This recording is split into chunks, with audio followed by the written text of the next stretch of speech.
Hey guys, looks like my camera's gonna fog up. It is so humid out here, it is absolutely insane. We've had rain like nobody's business. So hopefully it'll clear back up. Let me turn the TV down a little bit.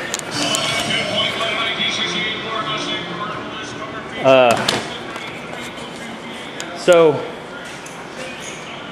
I did that to try to, because I've had the fisheye issue, so I put the boxes and covered up the reservoir. Went ahead and painted that, did a little pinstripe on it, nothing big, just and I don't know if I like it or not. You know, I made it red, but I figured red, white, and blue is pretty kind of patriotic. But I think these here, I'm probably going to take off and have them take them and have them powder coated red, so it'll all kind of match. Not that, whatever. Anyway, it'll look cool. Yeah, it's I'm sweating my ass off. It's 73% humidity. It's 52 outside. I've got the doors open and the fan going, trying to get it to where it's not quite so humid in here. But yeah, it feels like it's about 90 freaking degrees because of humidity. But I don't have any issues on the floor. No water, stuff like that. But oh, I was gonna show you guys this, and I'll kind of keep you posted on. You guys seen this wire? Because I use this stuff to fill in little areas, panels and stuff. That's filler wire. Well, I've got the door gaps that I'm gonna have to fill, but they're huge. The door gaps are pretty good size. So this is what I've got. So I started filling it with that. You know, I could probably stack a couple of different ones on top and do it that way and weld to that. But I had another idea. I used to work in a machine shop, and we used to do this. And this stuff is cheap. This is stick rod, and it's got the coating on the outside of it. Here, let me set you down for a second. Hopefully you can see that. Anyway, I haven't opened it, but let's go ahead and open it.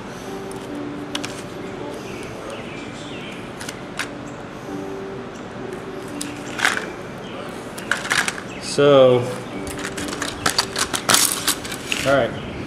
So we got this stick, and all this is steel, and even here it says this is good for, excellent for sheet metal and stuff like that. Okay, so it's probably talking about thicker sheet metal, obviously. But this is like an 1/8 inch thick. So I'm thinking, what I do, let me show you. Hold on a second. And you guys are probably, anything I think of or whatever ideas, somebody else has already thought of it, and you guys probably do this already or whatever. Don't know if it'll work, but I'm gonna try it. Used to work at the machine shop.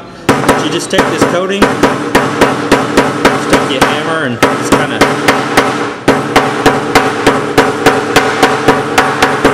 basically knock all the bullshit off of it, and then take you just a piece of fine emery paper, cloth, or sandpaper, whatever you got laying around, and clean the rest of this crap off here. And then you've got a piece of 1/8 inch rod.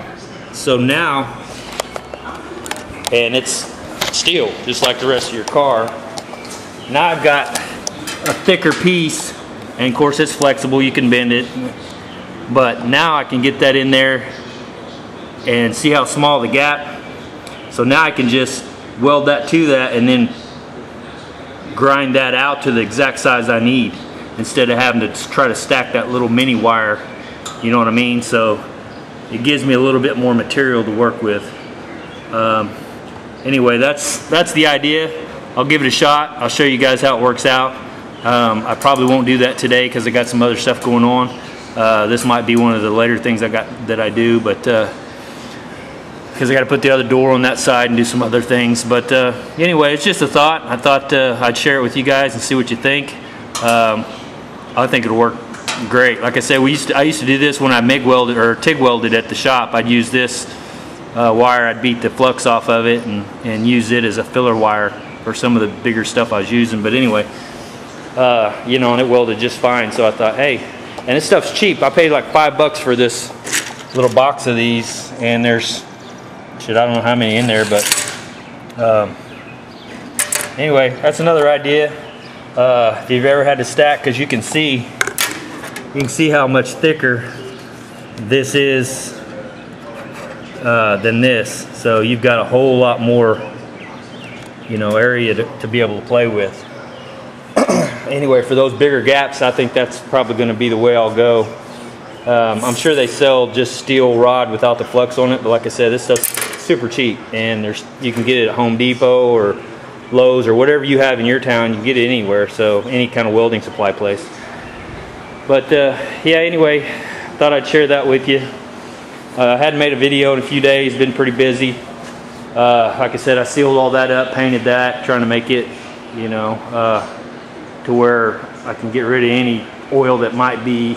As you can see, the fan just blows down on it. Well, I had lines just open right there, not that they're leaking, but just in case. I'll probably go over the whole thing with some mineral spirits or something and just clean it real good.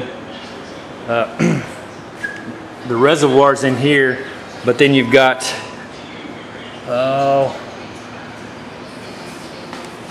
the hydraulic shaft here, and then you can see the cylinder in there, so it's going to have some residual stuff on it. So I may end up having to just wrap these uprights in plastic when I'm painting or priming or something. That's what I'm going to try anyway.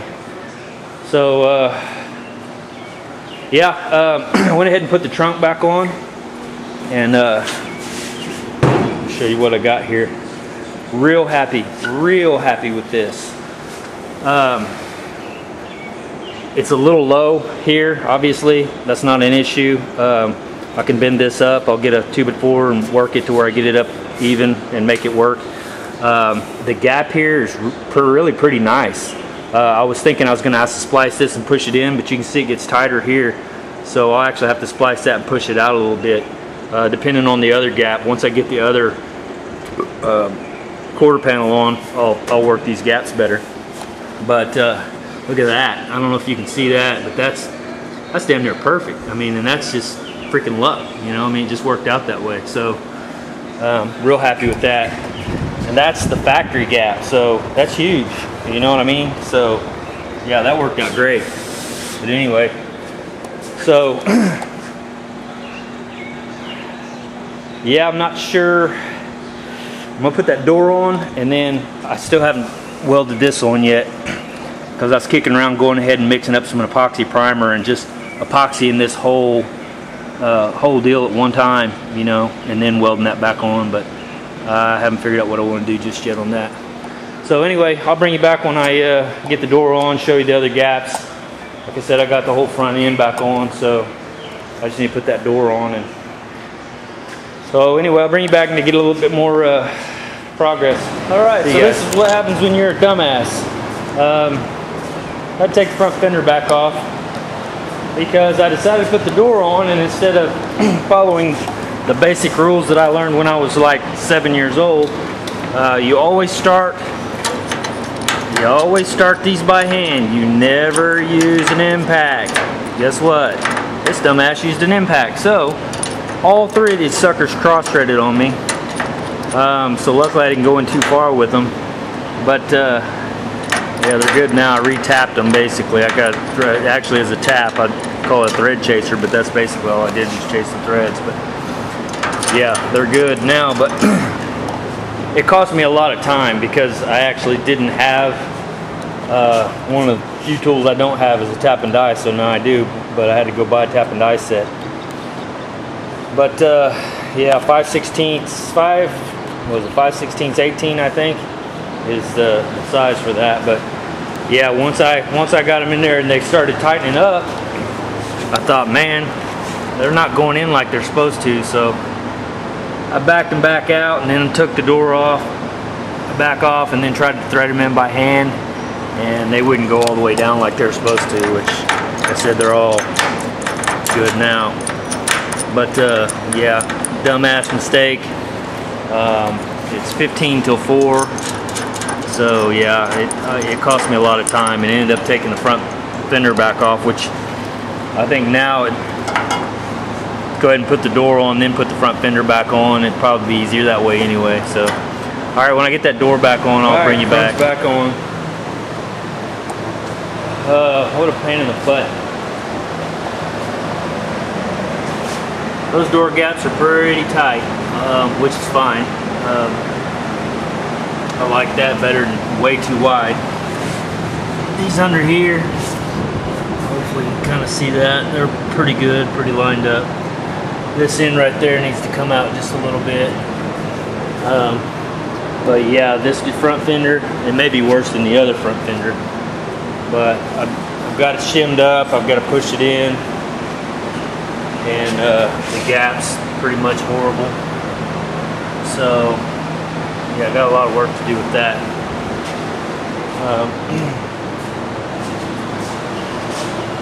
Yeah, that sucks.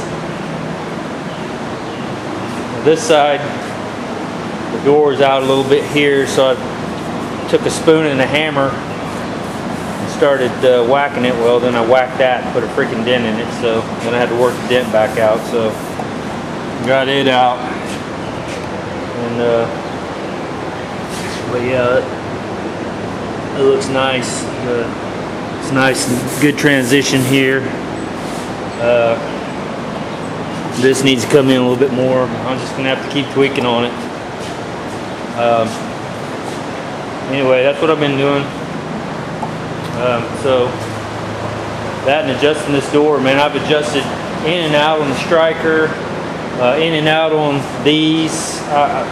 Freaking, you can see here, it's pretty nice there, but it comes to a really small point there, and then it starts to open up as it goes down. And then that probably is about what we want.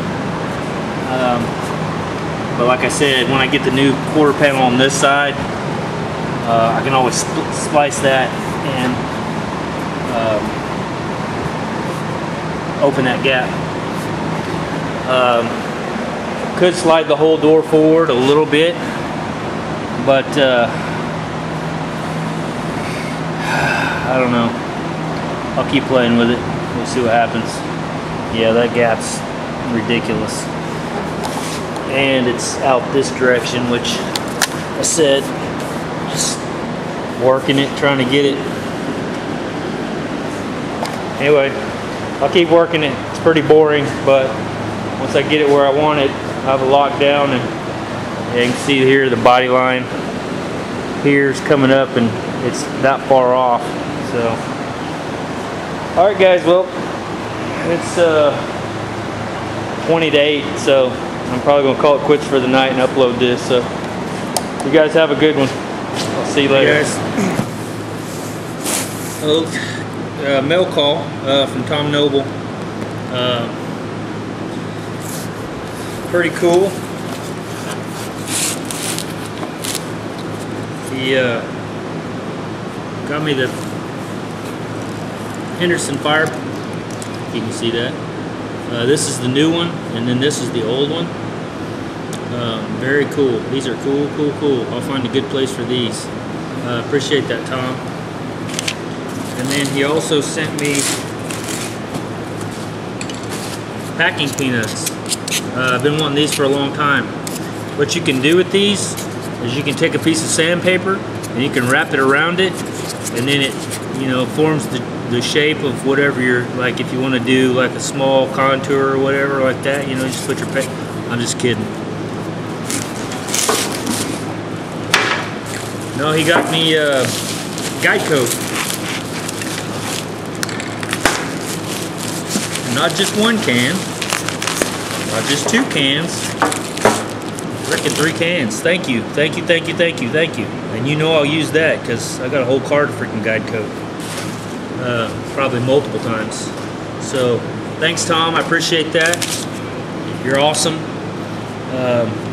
And I'll get you a Local 176 shirt as soon as I get a chance. So appreciate you, buddy, and I'll talk to you later. See ya.